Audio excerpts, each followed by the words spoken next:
ये तस्वीरें हैं वसई के होटल रेड कारपेट की, जहां एमआईएम के इम्तियाज जलील के आगमन पर उनका भव्य स्वागत किया जा रहा है। और इस वीडियो में इम्तियाज जलील द्वारा दिए हुए भाषण ने किसी को भी नहीं बख्शा, फिर वो चाहे देश की सबसे बड़ी कुर्सी हो या फिर स्थानीय राजनीतिक पार्टी। और इम्तियाज जलील ने अपने विवादित बयानों के दौरान वसई विरार के इस विशाल जन सैलाब के रचयिता अम्मार पटेल, सैफ पठान और शाहिद भाई के हाथों अब एमआईएम की बागडोर सौंप दी है। वसई विरार के अंदर इंशाअल्लाह हमारे जिम्मेदार अम्मार साहब, हमारे सैफ पठान भाई, आप लोगों की जिम्मेदारी है, शाहिद भाई आप सबकी जिम्मेदारी है। इंशाअल्लाह आने वाले चुनाव के अंदर यहाँ पर मजलिस का झंडा लहराना चाहिए। अब बड़ा सवाल ये आता है कि इम्तियाज जलील ने मजलिस को वसई विरार में संभालने की जिम्मेदारी सैफ पठान, अम्मार पटेल और शाहिद भाई को दे दी, पर क्या इम्तियाज जलील द्वारा चौतरफा किए गए सभी राजनीतिक पार्टियों के ऊपर किए गए प्रहार का जवाब ये लोग दे पाएंगे? क्योंकि इस वीडियो में आपको देखने को मिलेगा कि एमआईएम के इम्तियाज जलील ने चाय वाले के ताने बाने से लेकर गोदी मीडिया को जोड़कर और ठाकुर साहब तक किसी को नहीं बख्शा। अब ये देखना बड़ा ही दिलचस्प होगा कि एमआईएम को कैसे अम्मार पटेल संभाल पाते हैं वसई विरार में। और जो लोग हमें रोकने की कोशिश कर रहे हैं उनको एक पैगाम देना चाहता हूँ, अगर तुम भाजपा के खिलाफ है तो हम भी तुम्हारे दोस्त हैं। हमें इस मुल्क के अंदर भाजपा नहीं चाहिए, इसीलिए हमें रोकने की कोशिश मत करो। तुम्हारा दुश्मन भी वही है जो हमारा दुश्मन है। हम साथ में मिलकर अगर लड़े तो यकीनन एक बड़ी ताकत बनकर हम भाजपा को यहाँ से पछाड़ सकते हैं। ये समझते हैं कि हमें कोई गिरा नहीं सकता, हमें कोई हटा नहीं सकता। लेकिन मैं आज इन नौजवानों की आंखों के अंदर मैं जो जज्बा देख रहा हूँ, इनका जो जोश देख रहा हूँ, मुझे इतना यकीन हो गया कि वसई विरार के अंदर भी मजलिस का झंडा लहराएगा। जाते जाते तो आधा मैं बोलूंगा, आधा आप बोलना। सभी का खून शामिल है यहाँ की मिट्टी में, ये मुल्क तुम्हारे।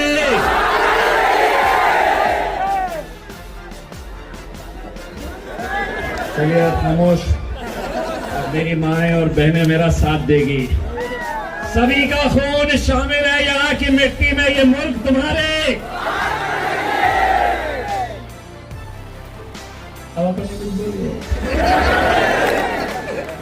अब तुम जाओ, फॉरवर्ड करो, रिमाइंड करो, कुछ मिलता क्या, कुछ मिलता क्या, केस बनता क्या?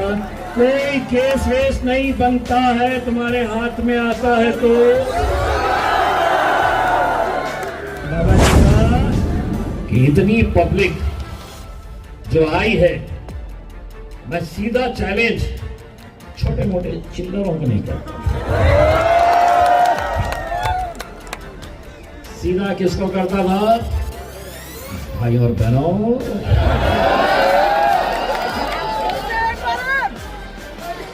भाई और बहनों को करता था कि तुम्हारा भी जरा अगर वसई विरार के अंदर होना है तो 500 रुपये देना पड़ता,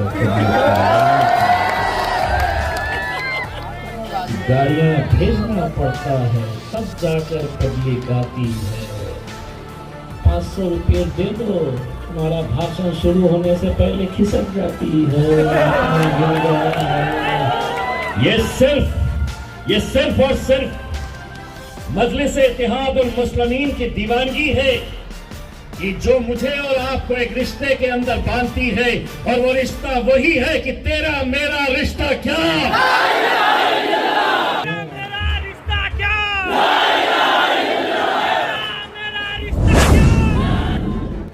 हम अदलिया का, हम अदालतों का फैसले का हम सम्मान करते हैं। अदालत ने जो फैसला सुनाया था वो कानून के हिसाब से नहीं सुनाया था। सुप्रीम कोर्ट का पूरा आदर करते हुए, पूरा सम्मान करते हुए सुप्रीम कोर्ट के जजेस ने कहा था कि हम आस्था की बुनियाद के ऊपर यह फैसला ले रहे हैं कि वहां पर बाबरी मस्जिद नहीं। हम कहना चाहते हैं, अगर तुम्हारी आस्था उस मंदिर में थी तो हमारी आस्था उस मस्जिद में है।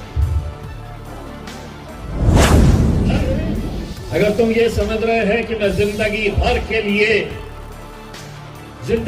के लिए मैं अब उस कुर्सी के ऊपर बैठा रहूंगा,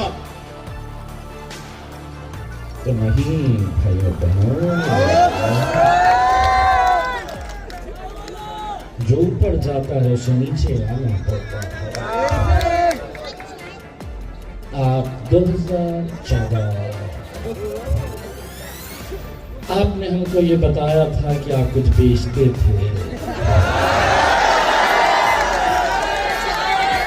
इंकलाब news live, the social media news platform. Please subscribe and share. मेरे पीछे पीछे घूमते हैं फिर मीडिया वाले, तो अल्लाह सुभान अल्लाह टाइटल लगा देते हैं, MIM का नेता आया, भड़काऊ भाषण करके चला गया, फिर ठाकुर साहब बोलेंगे करो केस इस पे। लेकिन मैं उन सबको एक बात कहना चाहता हूं, आधा मैं कहूंगा आधा तुम कहना। तुमको मालूम है क्या कहना, मुझे भी मालूम है क्या कहना। आधा इसलिए आप, आधा इसलिए मैं कि कानून सबूत मांगता है, सबूत आधा आधा। तो आधा मैं बोलूंगा, आधा आप बोलना। सभी का खून शामिल है यहाँ की मिट्टी में, ये मुल्क तुम्हारे।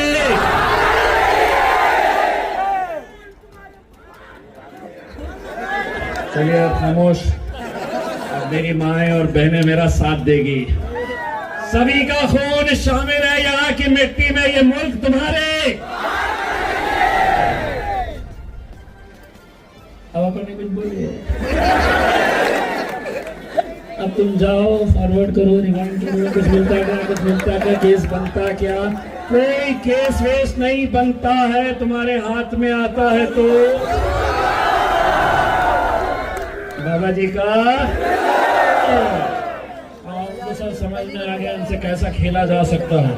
नहीं तो पूरे के पूरे मीडिया वाले इंतजार में रहते हैं कि कल की हेडलाइन क्या चलाना है करके। हम बोले हम आते हैं, बोलते हैं, बोल के निकल जाते हैं, तुम्हारे हाथ में कुछ नहीं मिलता है। जो बोलना है हम बोल के चले जाते हैं। बस मेरे बुजुर्गों, मेरे नौजवानों, मेरी माओ और बहनों, वक्त मुश्किल है, बड़े मुश्किल दौर से हम गुजर रहे हैं। आने वाला वक्त कैसा होगा शायद आपको इस बात का अंदाजा भी नहीं हो सकता है। आज सियासत के लिए लोग किस हद तक कहां चले जा रहे हैं आप देख रहे होंगे।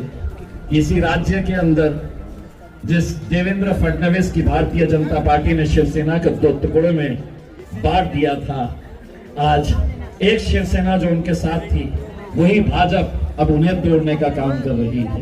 सियासत के अंदर हमारी कुर्सी कितनी मायने रखती है।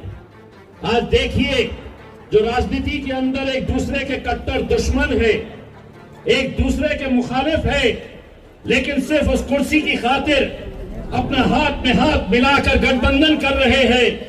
कहीं शरद पवार साहब एकनाथ शिंदे साहब के साथ चले जा रहे, कहीं अजीत पवार जो भाजपा के साथ है वो उद्धव ठाकरे के साथ चले जा रहे। हर कोई अपनी कुर्सी हासिल करने के लिए हर तरह का समझौता कर रहा है। हम कितने नादान हैं, हम कितने भोले हैं। हमारी कुर्सी हमारे सामने है, लेकिन हम बिखरे पड़े हैं, हम बटे हुए हैं। कोई कहता है कि नहीं साहब, यहां पर आप क्यों आए हैं? यहां पर तो सेक्युलर पार्टियां, हम सेक्युलर पार्टियों को वोट देंगे। आज भी मैं यकीन के साथ कहता हूं कि वसई विरार के अंदर भी ऐसे कई बुजुर्ग होंगे, ये नौजवानों के वालिद होंगे, इनके अब्बा होंगे, जो कहते हैं कि नहीं, ये जमात बड़ी कट्टर है, हम फिरका परस्त है, हम कम्युनल है।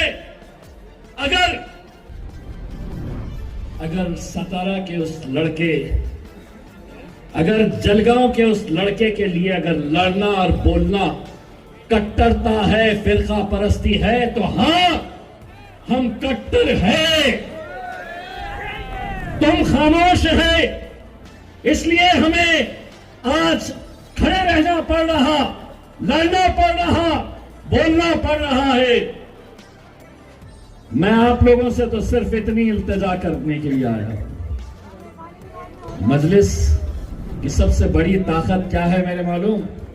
मेरे ये नौजवान है, मेरे ये नौजवान है जो अब अल्हम्दुलिल्लाह हर रोज इंस्टाग्राम, फेसबुक, सोशल मीडिया पर देखकर उन्हें मालूम है कि क्या चल रहा है। अब अगर इनके अब्बा भी बोलते हैं कि नहीं अपने को इसको देना वोट, तो पोटे इतने निकल गए, अब्बा को उठा के लेके जाते, आजाद चलो पतंग के ऊपर मारना है अपने को, मोबाइल हो गया है। यही करना पड़ेगा। यही करके हमें अपनी सियासी ताकत, सियासी वजूद शर्म आनी चाहिए हमें सबको। पूरे महाराष्ट्र में एक भी मुस्लिम मेंबर ऑफ पार्लियामेंट नहीं है।